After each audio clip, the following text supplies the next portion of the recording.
et citoyens épris de démocratie et de justice dans ce pays doivent le comprendre. Les obstacles érigés sur notre chemin ont été nombreux et variés. Ils ont été pernicieux et diaboliques. Mais notre endurance et notre patience pour la réalisation du projet de libération du projet ne doivent connaître aucune limite. Les patriotes doivent se renforcer dans cette conviction-là que ce combat-là, nous ne pouvons pas et nous ne devons pas le perdre. Et il est hors de question que nous le perdions et que nous sommes tout proches de cette victoire-là qui donnera un souffle nouveau à la démocratie, un vent d'espoir souffle au Sénégal. Il faut que cet espoir-là soit concrétisé. Et la seule voie pour le concrétiser, c'est la détermination des patriotes à tomber sous les balles s'il le faut, à aller remplir les prisons s'il le faut, mais que jusqu'au dernier patriote, qu'on soit convaincu que ce dernier patriote-là remporte la victoire pour que la démocratie et l'état de droit soient restaurés au Sénégal. Nous vous remercions. La patrie ou la mort, nous vaincrons.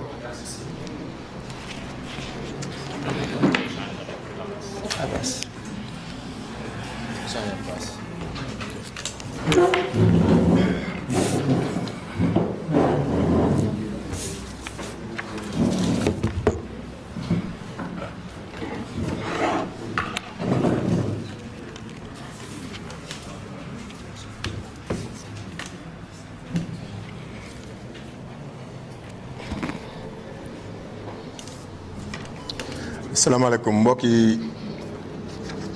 journalistes yi ñu ngi leen di nuyu bépp sénégalais bu ñuy déglu bureau politique u Pastef les patriotes moo décidé tey wax ak sénégalais yi wax aussi ak ñi nga xam ne ñi ngi bitim réew ñu koy wax ci français la communauté internationale. dañoo décidé démb bi ñu réunir ba pare ne daañu fas yéene wax ak sénégalais yëpp lan la ñu bëgg a wax sénégalais yi ci loo xam ne sax xëy na ñoom ñëpp gis nañ ko waaye nag baamtu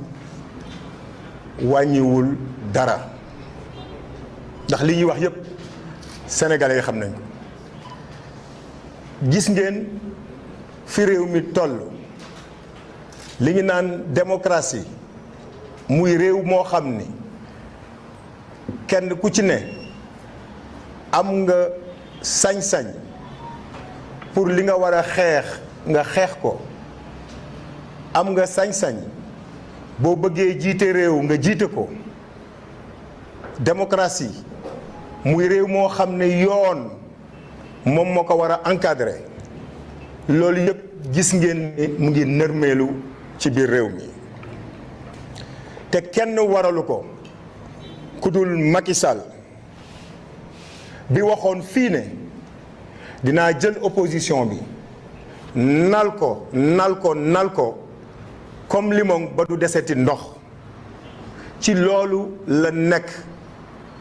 bañ ko joxee réew mi ba léegi lenn rekk moo tax mu bëgg ko def bëgg na def boppam buur di def lu ko neex di bumi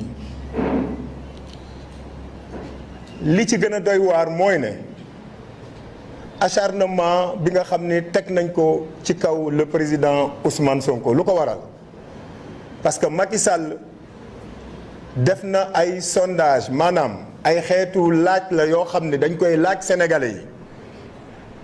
def na ko defati ko utiliser ay cabinet yu jóge extérieur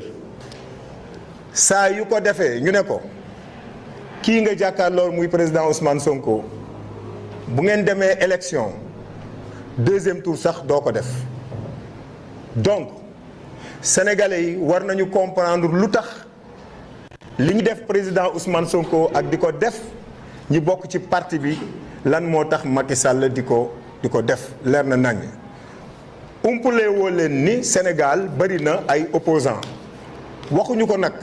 pour xeeb qui que ce soit parce que ay nawle lañu mais lu ne fàng kenn du ko jeex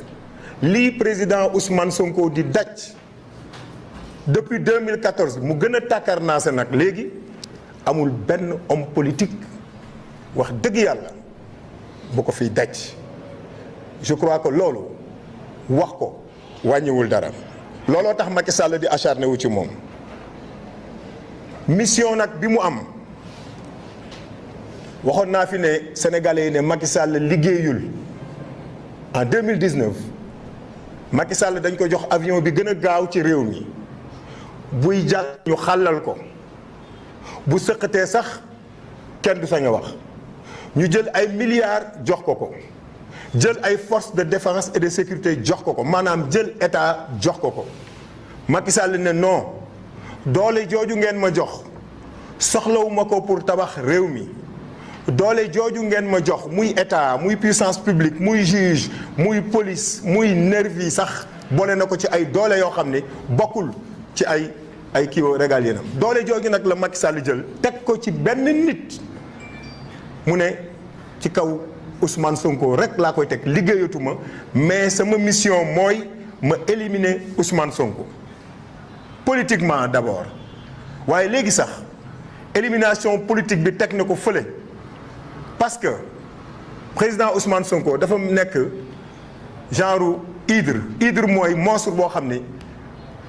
fukki tet ak junney bopp la yor saa yoo daggee benn bi beneen bopp jug loolu nag moo ko jaaxal ba fu mu toll nii mu ne nag léegi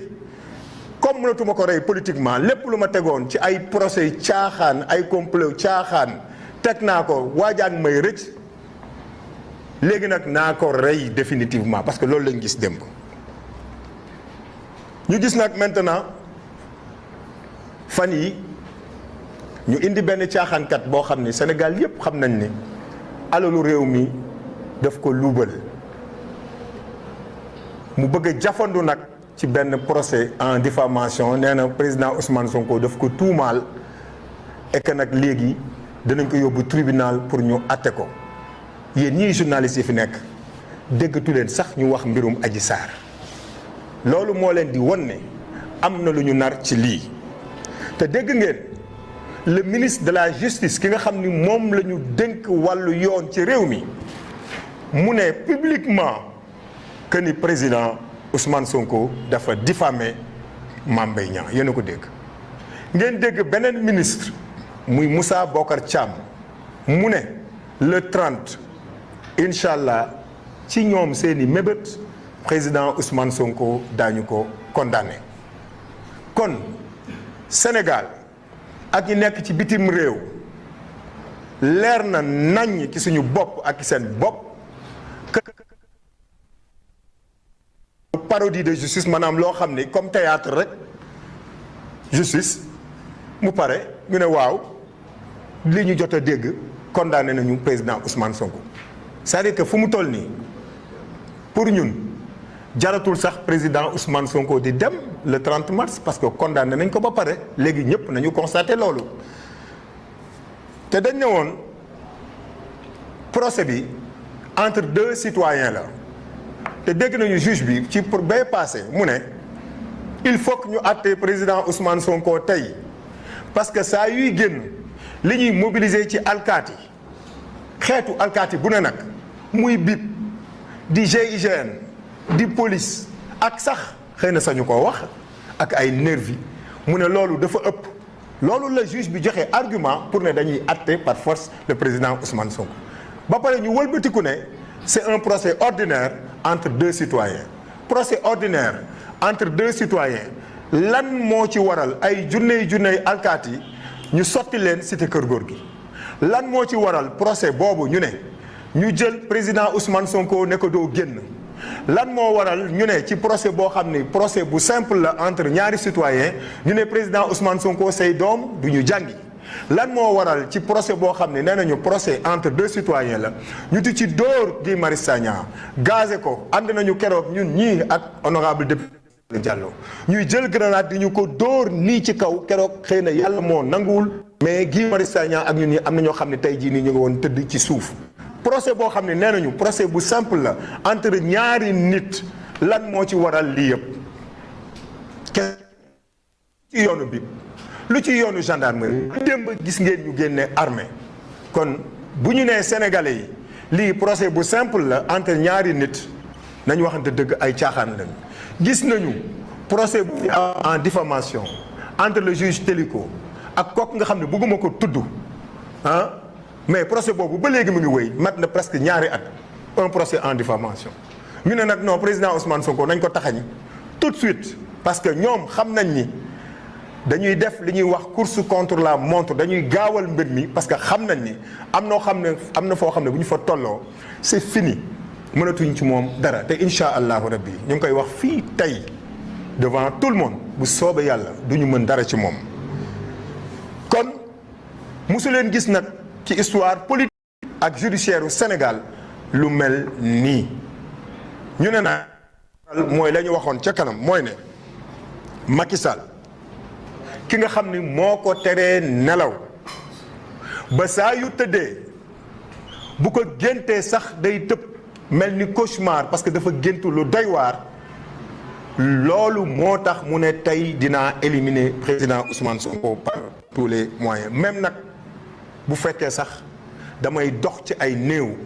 dox na ci ay néew le 14 mars 2021 en mars 2021 fukki nit ak ñeent ñu ngi tëdd ci suuf ay néew yoo xam ni Macky Sall dox na seen kaw barke démb bi affaire bi commencé ñaari néew tëdd nañu te kenn xamul mbir mi fu muy mujjee ça veut dire que Macky Sall yoonam nekku ci naa rey sénégalais yépp sama yoon nekku ci mais bu soobee yàlla dinaa maintenir au pouvoir loolu nag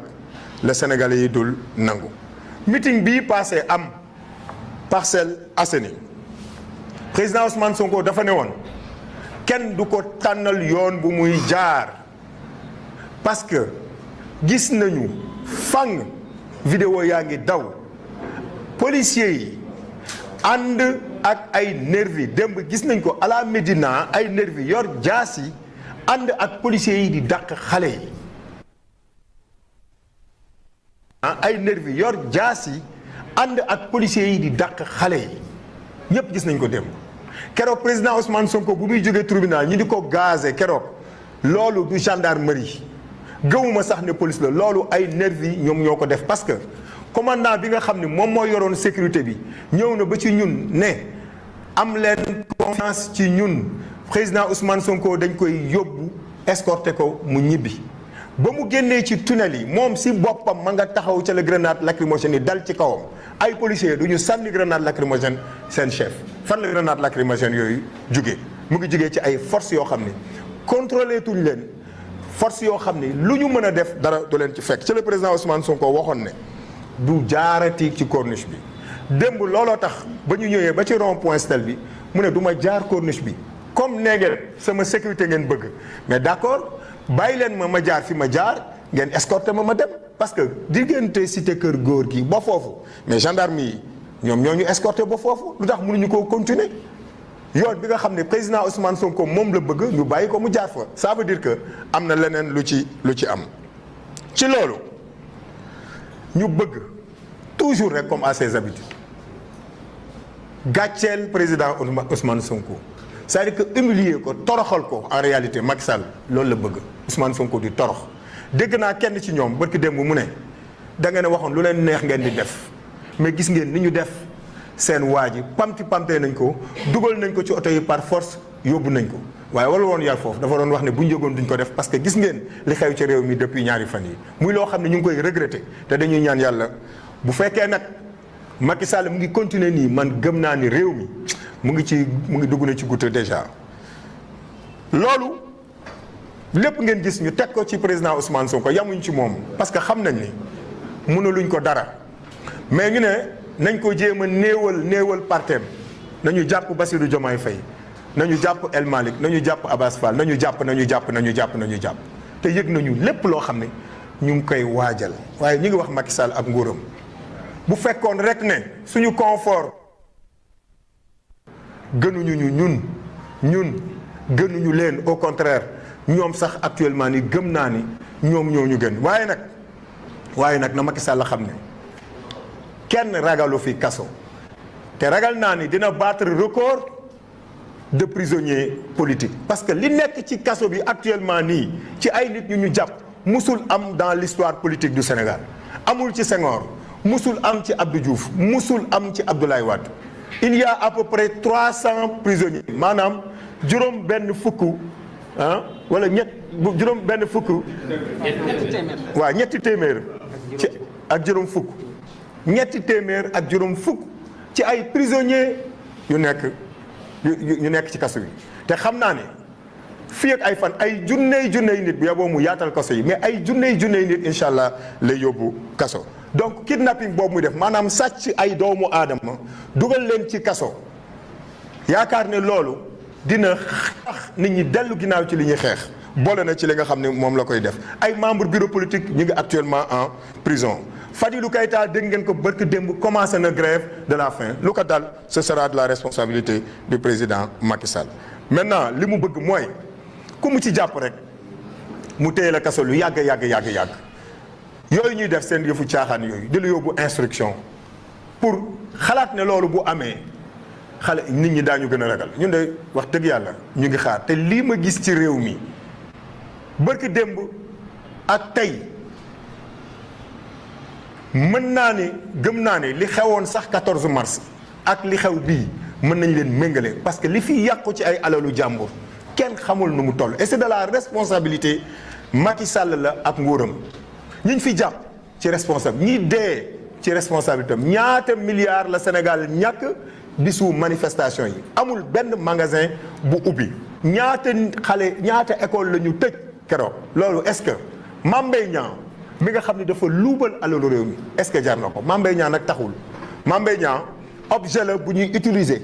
ci loo xam ne stratégie bu ñu teg pour éliminer le président Ousmane Sonko te du jàll. ñuy wax nag sénégalais yi ñi nga xam ne dañuy xeex pour yoon law ci réew mi sénégalais yi nga xam ne dañuy xeex pour démocratie law ci réew mi ñi nga xam ne en 2011 2012 ñoo jàkkaarloo nag Abdoulaye Wade ñi nga xam ne ñoo jàkkaarloo woon nag Abdou Diouf di xeex pour démocratie law ci réew mi ñu ngi leen di woo te di leen yëgal ne fu mu toll nii ñoom ñëpp ñu ngi toog ci chaise boo xam ne ñaari tànk moo ci des te des na tuuti ñun ñii ñëpp Sénégalais yëpp ñu ngi toog ci chaise boo xam ne benn tànk la li ci des pour mu suux bareetul daanaka sax mën nañu wax ni démocratie suux na ci Sénégal ñu leen di woo nag muy organisation non gouvernementale yi muy les organisations de droits de l'homme ñi nga xam ni dañuy saytu droits de l'homme ak ñeneen ñu jug taxaw pour ne Macky Sall mu arrêté. waxoon naa fi dafa waxoon ne dafay nal opposition bi ba du ñu existé ti la mu waxoon mu ngi ci waxoon naa ko du ma ko répété élimination président Ousmane Sonko physiquement léegi la ñuy jéem ci loolu yëpp nag ñu may leen ci rek ay point yoo xam ni mooy wone di firndeel li ñu jot a wax le 16 février 2023 gis ngeen ko ñu planifier li ñuy wax benn guet-apens c'est-à-dire benn piège pour dal ci kaw président Ousmane Sonko ay nervis armés wax naa ko léegi dal ci kawam ci côté Soumbédioune ba jour boobu GIGN ñoo obligé dugal ko ci otoom pour yóbbu ko bu ñu demee ci réew nag ba ay nervis taxaw policiers yi gis leen ñu leen di bàyyi ñu opérer ça veut dire que réew mi toll na foo xam ni kenn nekkatul en sécurité 14 mars 2023 ñu jël ay grenades lacrymogènes sànni ko ci cortège yu convoi wu président Ousmane Sonko bi ñuy jógee ci meeting bi keroog li ñu daj ci yoon bi pour ñëw li ñu dóor ci ay grenades lacrymogènes dóor ko ci président Ousmane Sonko gëj nañ ko def un opposant politique dans ce pays léegi nag ñu ne nañu toog bu ñu wax dara le 15 mars ñu séquestrer le président Ousmane Sonko parce que ñu bari dañ naan il est en résidence surveillée non il n'est pas en résidence surveillée déedéet dañ ko séquestrer tëj ko ci këram ne ko doo génn daanaka président Ousmane Sonko kaso la nekkoon depuis le 14 mars mi ngi woon ci biir kaso ci biir këram moom ak njabootam lépp lu ñu am ci ay droit ñu fànq ko jël ay xeetu gànnaay di ko dóor ci kaw garde corps Ousmane Sonko gis ngeen barke démb image boobu nga xam ne boo ko gisee da ngay xam ne police egg na ak gendarmerie egg nañ ci barbarie boo xam ne kenn mësu ko jël fetal dóor ko ci tànku nit ba tànk bi yàqu. Le 16 mars encore ñu planifier beneen xeetu piège ak ay nervi gis nañ leen ñun ñëpp le 16 mars ñuy dal ci kaw ay militants te ñooñu ñëpp président Ousmane Sonko wax na ko keroog ci meeting bi c'est des gens yoo xam ni au niveau de la présidence lañ leen recruter te daañu ci ñëwaat. ñu jël un député comme Guy Marius Sagna le 16 bi taxaw ne président Ousmane Sonko du dugg seen oto ñu gazé ko. Guy Marius Sagna toog na 1 heure de temps yoo xam ni gisul ba muy dugg bi tribunal dañ ko téye ci loxoom. moom aussi sa santé fu mu toll nii mu ngi ci en danger. ñu jël li gën a garaaw président Ousmane gazé ko parce que moom ak Guy Marius Sagna ak maître Ciré Clédor Ly ak Ndeye Fatou Mbodj mii ñoo nekkoon ci oto bi ñu gazé ko ba ngeen xoolee image yi ba muy génn ci kaso bi ñu ngi koy xëcc daanaka jour boobu président Ousmane Sonko xamatul fu mu nekk. xoolaat leen image yi bu baax xamatul fu mu nekk te loolu c'est extrêmement grave te daañu ci ñëwaat. et li tax ñu di ko def ñu ne dafa war a dem tribunal par force mais loolu mooy wane ni yoon amul ci réew mi ñëpp xam nañ ne président Ousmane Sonko bu ko neexoon mais du dem comparaître. La comparution est libre mënoon nañu ko juger par défaut c'est-à-dire que mën nañu ko àtte te du fa nekk yoon loolu la wax. léegi pourquoi nag ñu bëgg par force ne ko di nga dem tribunal mais loolu kay leer na ni dañ ko bëggoon brutaliser benn dañ ko bëggoon a rey ba pare au-delà avant ñu koy rey ñu humilier ko comme ñoom ñu ngi koy bàkkoo fan yëpp. naan gatsa bi mujj na metti ci yéen waaye loolu dina leer. li gën a garaaw nag mooy nit ku ne boo feebaree da nga war a am droit pour faju. président Ousmane Sonko gis ngeen image yi li mu daj niñ ko brutaliser te kenn xamul lañ ko sotti ba léegi kenn xamul lañ ko sotti mu ngi hôpital. ñun ñii ñëpp fan yi yëpp pour ñu gis ko sax ñun problème la. les leaders de la coalition Lamine Diante ngi nii dem nañ fa dem pour ñu gis le président Ousmane Sonko problème la. loolu ñu ko sotti nag moo tey waxuma la sax tey suñu xel mais dañu wóor ne loolu ñu ko sottee c'est pour attenter à sa vie maanaam dañ koy répéter di ko waxaat sénégalais yi xam ko ne président Ousmane Sonko sa vie est en danger parce que la ñu ko sotti ba léegi xamuñu lan la. ñu ne ko doo génn sa kër ambulance bi ñëw di ko jël si ñu ne ko doo génn sa kër doo dem hôpital mais loolu mës ngeen ko gis Sénégal nit ku ñu agressé mu war a dem hôpital ñu ne ko doo génn doo dem hôpital loolu nag moom moo gën a garaaw ci mbir mi. te li ci gën a garaaw mooy docteur moo bind certificat médical ne kii il faut ñu évacuer ko ñu xool ko yóbbu ko à l'hôpital ñu lànk carré.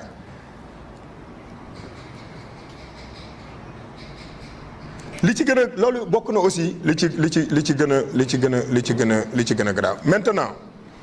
li ñuy wax mooy opinion nationale maanaam ñi nekk ci réew mi ak ñi nekk ci bitim réew que Macky Sall ak ministère de l'intérieur ñooy responsable daanaka ci lépp loo xam ne tey jii nii dal na le président Ousmane Sonko ñoom ñaar kese ñooy responsable te lépp lu xew ci réew mi après ñoom ñaar kese ñoom ñooy responsable tey waat nañu ne lii ñu def nii muy tey muy ëllëg parce que nguur gi daañu ko bàyyi bu soobee yàlla daañu ko fay. fi ñu toll nii nag état de santé président Ousmane Sonko jaaxal nañu ñun ñëpp parce que moom moo nekkoon ci oto bi ak maître Ciré Clédor Ly ak Guy Marius Sagna maître Ciré Clédor Ly évacué nañ ko démb France te moom ci oto bi la nekkoon te pompe bi ci kaw président Ousmane Sonko ak Guy Marius Sagna lañ ko dóor ça veut dire que effet yi sax dafa dal l'avocat te avocat bi dem na parce que moom kenn empêché wu ko mu génn Sénégal li ñu bëgg nag bëgguñu ko sax maanaam dañ koy exiger à ce que le président Ousmane Sonko ñu jox ko passeport am mu dem bitim réew mu mu wóolu mu dem fa ñu xool loolu nga xam ni sotti nañ ko ban xeet la yaramam ci bitim réew lañ ko mën a xoolee parce que fii Sénégal amuñu spécialiste yu xarañ lool ci mbir yooyu pour ñu xool ko loolu la ñu bëgg tey ñu wax militants yi sympathisants yi ak sénégalais boo xam ne xalaat nga ni war ngaa jàpp ci lii ñu exiger à ce que le président Ousmane Sonko ñu yóbbu ko bitim réew ñu xool ko loolu daañu ko xeex par tous les moyens pour mu am. beneen bi mooy à partir d'aujourd'hui daañu exiger képp koo xam ne jàpp nañ la illégalement parce que le droit de manifester constitution bi moom moo ko rëdd képp koo xam ne jàpp nañ la dañuy exiger fii au Sénégal ak partout ñi nekk bitim réew fu ñu mën a nekk na seen kàddu jub nañu manifester de façon démocratique pour que ñooñu ñu libérer leen loolu moom xeex boobu daañu ci taxaw muy président Ousmane Sonko daañu ko jox passeport am mu dem faju ji militants yi ñu jàpp ak sympathisants yi daañu xeex pour ñu libérer leen ñuy wax nag ci loolu pour mu am pour que président Ousmane Sonko ñu jox ko passeport am mu dem pour que ñi ñu jàpp ñu bàyyi leen nee nañu na tous les militants mobilisés wu góor jigéen mag ak ndaw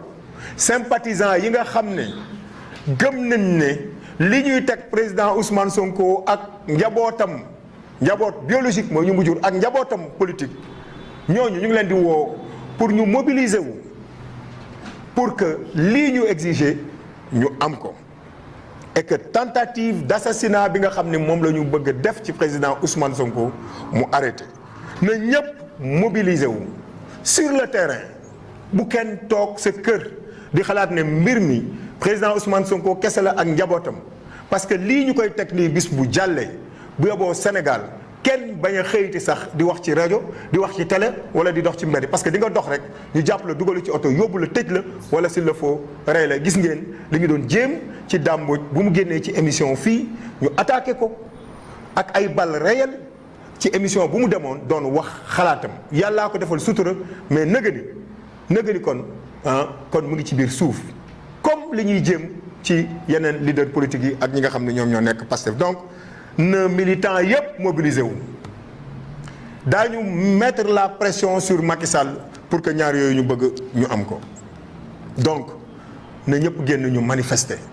yoon moo ñu may ñu manifester te incha allah daañu ko def ñuy wax encore 45 coordination départementales yi nga xam ne ñoom ñoo nekk biir Pastef tey nañu xëy dem ci préfecture yi déposer ay lettres d'information pour ñu manifester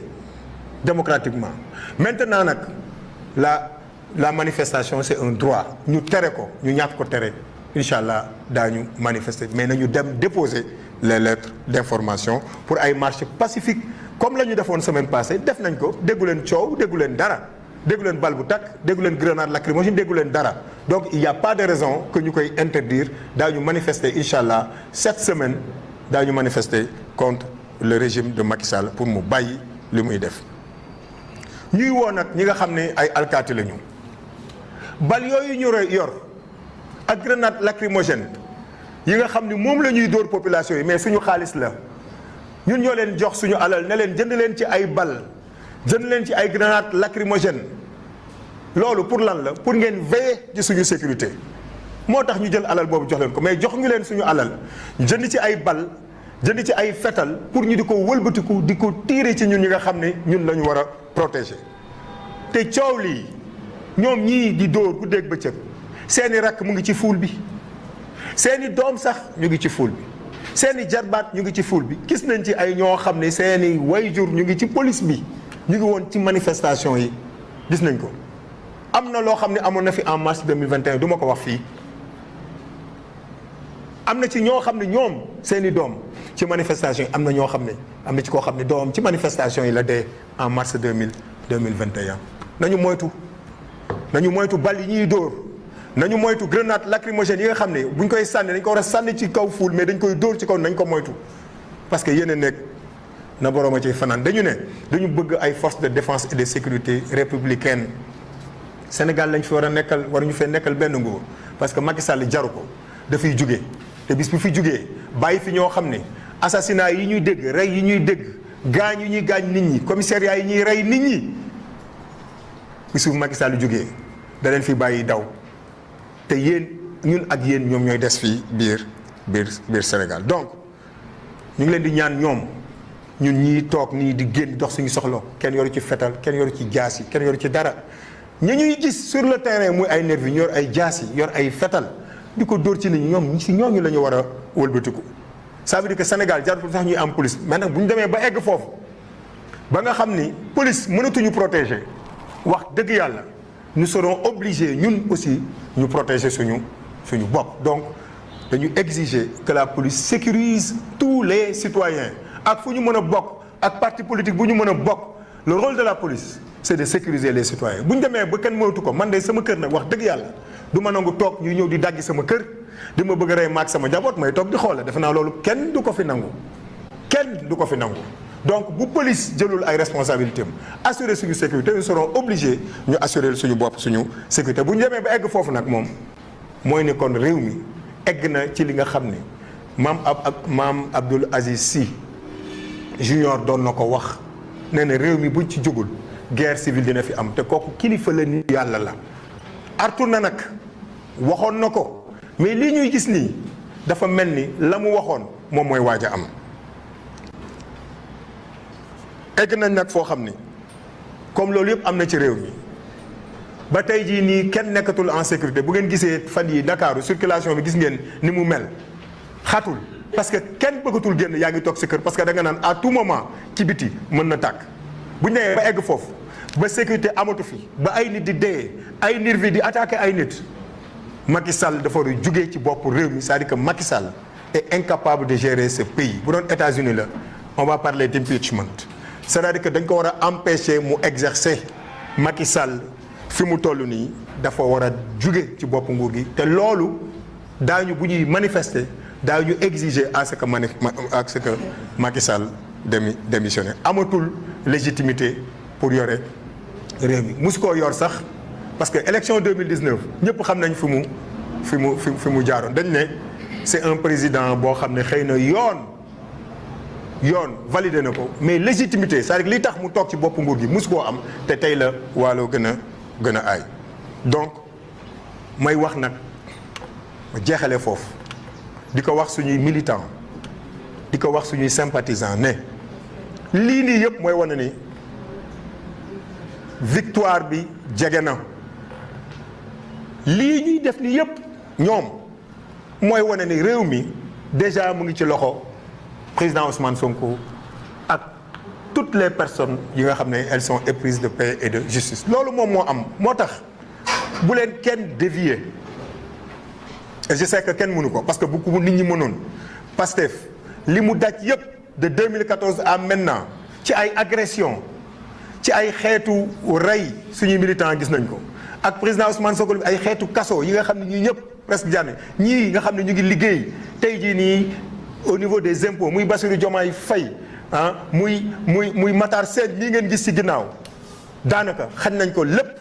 liggéeyatul daanaka lan moo tax mu jaral ko parce que gëm nañ ni lépp lu ñu teg incha allahu rabbi lépp loo xam ne teg nañ ñu ko ci ay coono c'est parce que fa ñu jëm moo baax victoire bi mu ngi nii ñu ngi koy gis ñun ñëpp na ñëpp mobiliser wu musuñoo gën a jege nii nguur gi qu'auparavant 2019 dëgg-dëgg xëyoon na mais bii amatul dara amatul sikki sàkk oto yi marché yi foo munti dem taxi yi sax boo ci duggee ñëpp président Ousmane Sonko lañ lay wax ak Pastef ça veut dire que réew mi mu ngi suñu loxo bu kenn tay bu kenn ragal lañ doon ñaan incha allahu rabbi jage si na ba pare ñu leen di ñaan militant Pastef yi ñu gën a mobiliser wu autour de l'essentiel nañu mobiliser wu autour de leur président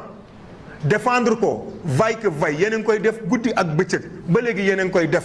li ki des bareetul incha allah pour que ñu jël le président Ousmane Sonko teg ko ci boppu Sénégal ak lépp loo xam ni espoir la woon amoon nañ ko ci moom yàlla dimbali ñu ba Sénégal yi teg ci seen bët ba du ñu rëccu mukk li ñu koy tegee ci boppu Sénégal loolu laa amoon lu ma bëgg a wax ci wolof di leen gërëm di leen sant. waaw ñu déglu suñu jigéen Yacine Fall mu ñëw ci version anglaise bi kay ma sœur.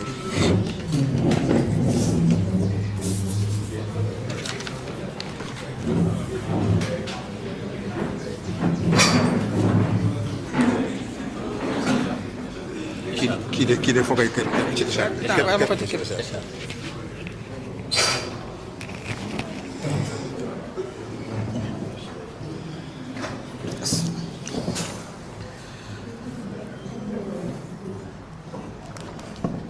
Thank you for the members of the press for coming to cover this press conference. We are today trying to raise our voices to speak to the Senegalese people in Senegal and above, in Senegal and outside our frontiers, and also to the human rights community, to the international community, and to any individual or organization that considers to be a friend of Senegal. We are doing so because we are witnessing a downfall of the Senegalese democracy by Macky Sall, who confirms once again that he is determined to step over the opposition and the people of the country, maintaining himself into a dynasty that Senegalese people will not accept. President Macky Sall is convinced, based on polls that was done, that if elections in 2024 are held, he will lose at the first round. And he will lose to who? He will lose to President Ousmane Sonko. At any election held, any way you do it, whether he contributes or not, President Ousmane Sonko will be winning at the first round. And this is why he has masterminded and put together a situation of banditry that appears to the world as expressed by the Minister of Justice, Ismaïla Madior Fall, who is condemning Ousmane Sonko on a trial that has not yet taken place. You cannot be condemned without being seen to be guilty. And that is what the Minister of Justice, who is actually someone who has studied law, is doing. That is banditry. Another one is really another minister who said that when the trial will be held on the 30th, President Ousmane Sonko will be found guilty. Now, where in the world can you trial someone, find him guilty, without really going to trial and while he's still summoned in court? So we are really in a situation where the Senegalese, our country, is in a very, very, very dire situation. Let alone a sham defamation trial required by the mobilization of all forces, the police forces and the elite of the police forces, our gendarmerie, and even now our army is involved in trying to really stample on our democracy. This shows the insane will of President Macky Sall to really prevent, by all means that he can use, and especially the judiciary, weaponizing the justice system and using the army, to really prevent President Ousmane Sonko from being a candidate, and in doing so, attacking his bodily integrity and trying to take away his life, including the life of his lawyers and all of his followers, all members of the party that are along him. During the meeting, the huge giga meeting we organized in Parcelles Assainies, President Ousmane Sonko did clearly say that he confirmed again his decision to go to trial, to respond to court, but he will decide which direction and which route he will take. He has the freedom to do so. No one in Senegal, be you a political opponent or any citizen, should be given a route or direction to take. President Ousmane Sonko realized that his safety was taking Avenue Blaise Diagne, because the avenue on the Corniche was filled by thugs and militiamen hired by the state who were trying to attempt to his life. This is what brought again the confrontation. And this confrontation in 2021 started with this. This is very famous take, and he was prevented from taking the road he wanted to choose. As we know, the road they want to put President Macky Sall is filled by people who are trying to attempt to his life. In addition to all of these crimes that have happened since 2021, there is targeted kidnapping of party officials, members of our party, mayors. Yesterday, the mayor of Kermassar, who has been arrested to be punished because he organized a huge meeting. People are being arrested in the street without any further, without any procedures and legal procedures. We just find you in the street walking around, minding your business, doing your way about, and you say, okay, you are arrested, follow me. This is the state we live in Senegal. So we are saying that these crimes, targeted killings that have happened since 2021, to members of our party, to our militants, to people in our elite, in the leadership of our party, and all coordinators, even at the regional level, this needs to stop, because there is no justification, there is no reason for this to happen. This use of force without justification is really a state, is the description and the definition of a state of tyranny and of a state of autocracy. So we would like to say that we are really condemning this, and any citizen who loves justice and democracy will really reject this and say that to President Macky Sall, stop. We would like to bring then what happened to our friend,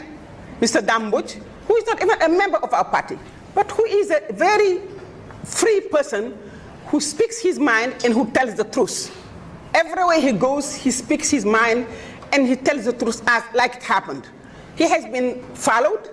He has, coming from a TV program, 7 shots sent on his car, and it's just by the grace of God that he was able to run fast and find a protection in a hotel. This is the state where we are. Not only members of Pastef, but also members of the society, Senegalese people, who show to President Macky Sall that we do not support the fact that you want to annihilate your opponent and the fact that you want to take away this democracy and put it at your own service. We are standing and resisting. They are being harassed, and now their attempt of killing their life. We never had this in Senegal before. Such event never happened before. A citizen being shot several times on his car while he's driving, never before. So we are saying that President Macky Sall is really putting in practice what he said before, that I will annihilate the opposition in Senegal. Now, annihilating an opposition in Senegal meaning you're going to kill democracy. That was his promise, and that's what he's putting in practice. But there is a lot of resistance. We want to just go back to a few dates. February 16, 2023, he planned an ambush with armed thugs, because now we have thugs, malicious thugs that are in our defense and security forces, integrated into them, that are using machetes, that are using knives, stabbing people in the back, and is not what an army does. We do know that the police didn't do it, gendarmerie isn't doing it, and this is what we are living in. And we are also saying that on the 14th of March,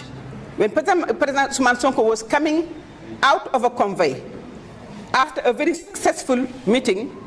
his car and his convoy was attacked, and tear gas. And the kind of tear gas, I've been to demonstrations all over the world, in many times,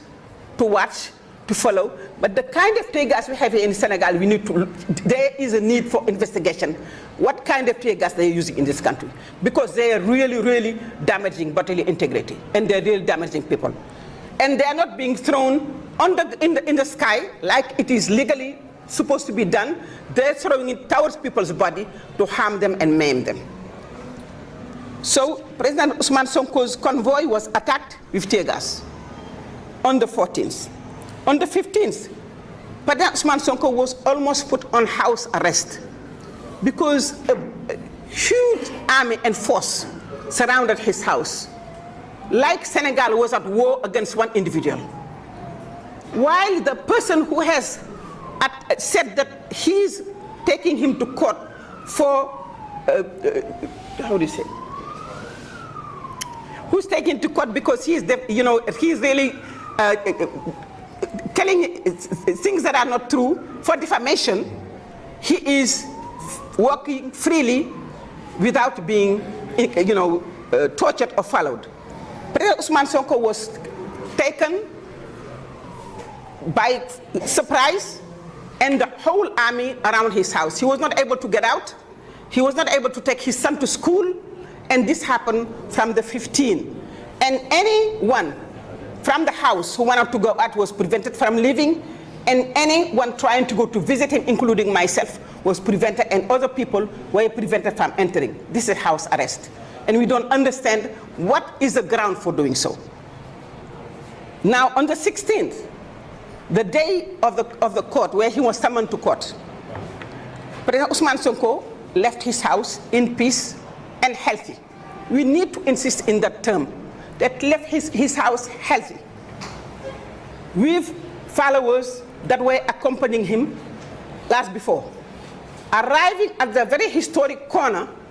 he was again prevented from taking the road he wanted to take. And this is the second time. This is what happened in 2021. Again, this is what is happening. It happened on the 16th of March 2023. There, he's being told, you are not able to take the road you want to take. We will decide the road you want to take. When Honorable Gimir Marisanya and other people said no, President Ousmane Sonko is even allowed, according to the law, to return to his house because of this court summon. He's not obliged to go to court. He can go or he can get his lawyers represent him. They said, no, we are going to take you by force. He went into another car just to have peace. They found him in the car, they tear gassed him, and they forced him, and they actually bodily hurt him, took him and put him in another car, in a police car, to take him to the court. This is when Senegalese people said, enough is enough. We are taking the street. That's when the riot started. Now what happened? President Ousmane Sonko was forced to the court, but he was really, really violently shaken and brutally aggressed. When he arrived in the court, his clothes were dirty. He was totally confused and tired. And despite that, the prosecutor decided that they were going to pursue with the court proceedings. But while he was in this police car, and before there, they tear gassed him. They tear gassed him, they tear gassed his lawyer, and they tear gassed him. They tear gassed him, they tear gassed his lawyer, and they tear gassed another member of parliament. And also, while inside the court, they tear gassed him again. Now we know what dictators do when they want to eliminate opponents. They use these very dangerous gases that we have seen in the world, throughout the world, being used to really prevent someone from operating physically and mentally and destroying maybe even their internal organ. We have seen that people die, or later on, they just become really unable to function. So we have very high concern of what happened between the time President Ousmane Sonko was taken from that intersection and the moment he arrived inside the court. We are saying that this is really a plan to assassinate him, take his life. We are saying that, and we wait our words, because this never happened in Senegal. Never in Senegal have we had a political opponent, a candidate who everyone, all the observers inside and outside the country know that if elections are taken, he has a lot of chances of being our next president, that he's being brutally aggressed in this manner. President Macky Sall has put Senegal into a state of really tyranny, into a state of barbaric violence against his opponent. And this is what we are condemning. We are saying that President Ousmane Sonko is in a very complex situation regarding his health. What happened was, inside the court, they were very concerned in terms of his ability to participate into the court. But once the court was postponed, and we said that the next date is the 30th of March 2023, when President Ousmane Sonko had the right to leave and freely go back to his home, he was again arrested. Not only was he arrested, but they took him away while the medical team that examined him while the court was going on said he needed medical care. He needed to go to the hospital. They said no. And when he was getting out, tried to go to get medical care to his home or in the hospital, he was arrested again. Arrested how? Arrested, put in a police car and taken back to his house without medical care. This is again President Macky Sall's attempt to harm President Ousmane Sonko, an attempt to really take life. Because as a president, as a government, you need to assist people who are in danger. You do not try to annihilate him. And that's what they did. When President Ousmane Sonko was taken to his house after receiving gas that we don't know what nature it is, we cannot today say that, but knowing the kind of violence and brutality in this country, we have very much reason of concern that these gases were very dangerous gases. That's our feeling. But President Ousmane Sonko arrived in his house, and all medical experts recognize that when you are thrown this kind of gases, any kind of gases, by people who want to harm you, you need to get access to medical care, go to the emergency room, get tested. They kept him in his house, prevented him from going to the ambulance, prevented from doctors to go to see him for 6 hours. 6 hours that anything can happen. They prevented him from having care until people started making noise that they say, okay, he can go to the clinic. Now, what in the world is President Macky Sall trying to do to Ousmane Sonko? What is his agenda? Is President Ousmane Macky Sall trying to burn this country? Is he trying to annihilate, dismantle Senegal? That's what we think. And we are saying no. We will not take it, we will not accept it, it will not happen, because the Senegal doesn't belong to President Macky Sall. He was given to this country as a president. It is time for him to step down. Because when you do certain things, you have no longer the capacity, even according to the Constitution, to continue. President Macky Sall has to step down because he has to leave. He has to leave, and he will leave, inshallah. His time is over, and his time is up. So we are saying, we will continue the resistance, starting from us, the political bureau, and all of our, members of our party, all human rights, all activists, all Senegalese who really want to see this country change, who want to see this country be in peace as it has been known worldwide, who want to see this country that never had a coup d'etat, that never had a regime change through violence. We want to say that we will resist, because this is the only thing we can do at this stage, because we have our back against the wall.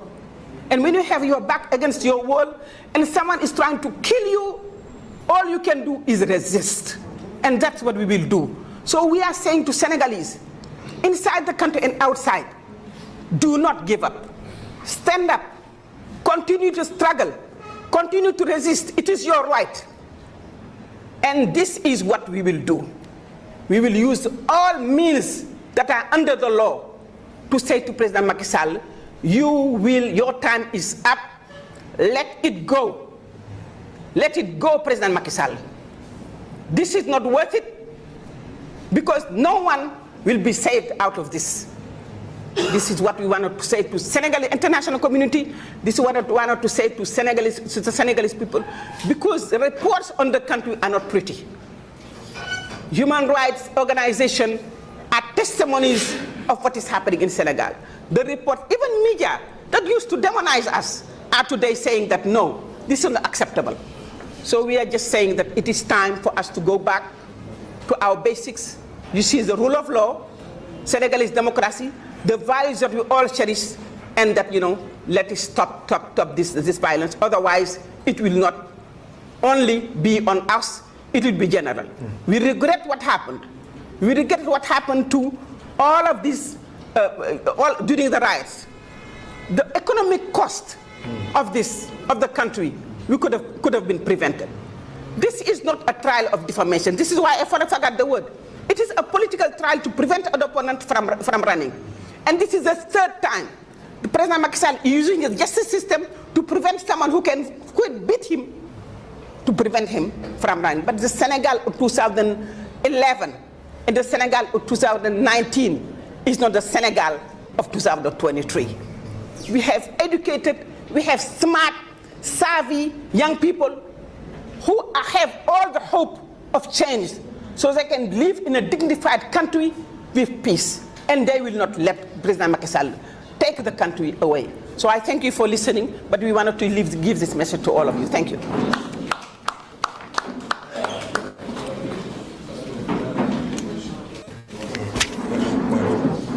C'est bon.